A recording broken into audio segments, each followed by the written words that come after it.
बहुजन आघाडीमधून हिंगणा विधान क्षेत्राचे प्रतिनिधित्व करून राहिले आहेत. काय सांगाल तुमचे प्रचाराविषयी? माझा प्रचार सुरुवातीपासूनच फार जोरात आहे. दुसरी गोष्ट अशी आहे की वंचित बहुजन आघाडी हा महाराष्ट्रातील फार मोठा पक्ष आहे.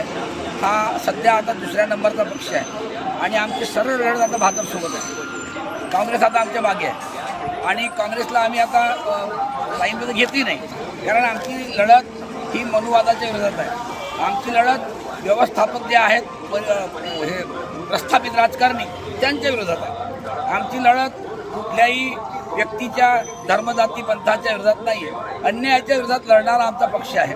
दुसरी गोष्ट, या ठिकाणी जे मुद्दे आम्ही घेत आहोत, शिक्षणाचं खाजगीकरण जे झालं, हे शिक्षणाचं खाजगीकरण कुणालाही न परवडण्यालायक आहे किंवा न अमान्य करणार आहे. त्याचं कारण आहे गरिबी खूप आहे आपल्या देशामध्ये आणि महाराष्ट्रात तर सर्वात जास्त आहे. इथे गरीब लोक खूप आहेत. मग हे गरीब लोक खाजगीकरण झाल्यानंतर शाळेत एवढा अमाप पैसा कुणाला देतील?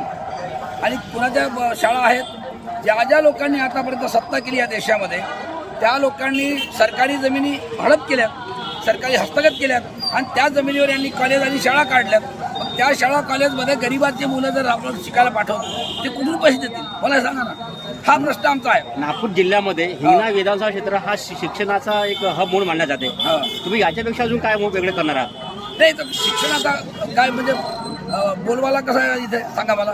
हे ग्रामीण भाग आहे. या ग्रामीण भागामध्ये जी जागा पडीत होती शासनाची जागा, त्या ठिकाणी सर्व हे काँग्रेसचे लोक यांनी जागा बळकावल्यात. आता काँग्रेसवाले भाजपमध्ये जातात तेव्हाही बळकावतात, भाजपवाले काँग्रेस तेव्हाही बळकावतात. येनमेन सत्तेत राहण्यासाठी हे लोक पक्ष बदलतात, विचार बदलत नाही. आणि बाबासाहेब आंबेडकर या देशाचे संविधानकार, त्यांचं म्हणणं होतं कि व्यवस्था परिवर्तन यही आखिरी मकसद भीमजी को पाना था, उसके सिवा ना इंसान की तरक्की भीमजी ने जाना था. दबे कुचले किसान मजदूरों को राज सिंहासन पर लाना था और यही सच्चा प्रजातंत्र सारे दुनिया को दिखाना था. बाबा साहब आम्बेडकर जी ने संविधान में जो लोकशाही प्रजातंत्र दी है वो हर एक व्यक्ति को अभिव्यक्ति आज़ादी दी है उसमें, बराबर है. ये लोग क्या करते हैं सत्ता में रहने के लिए कि किसी भी प्रकार साम दाम दंड भेद, तो वो हमने भी अभी साम दाम दंड भेद से हमने भी लड़ाई चालू की हमारे. ग्रामीण लोकांसाठी तुम्ही असे काय मुद्दे घेऊन आलात ज्यामुळे तुम्ही लोकांना सांगू शकाल? ग्रामीण युवकांसाठी रोजगाराची समस्या फार मोठी आहे. रोजगार नाही आहे. दुसरी गोष्ट, ग्रामीण भागात कृषीप्रधान देश म्हणतो आपण, शेतकरी खूप मोठ्या प्रमाणात आहे. अहो, त्यांच्या शेताला पाणीच मिळत नाही. दुसरी गोष्ट अशी आहे, ते काय योजना काढतात विहिरीच्या, त्यांना पैसेच देत नाही ना. ते विहिरी तशाच राहतात. गड्डा खोदला की तर पाणीच लागत नाही त्याला.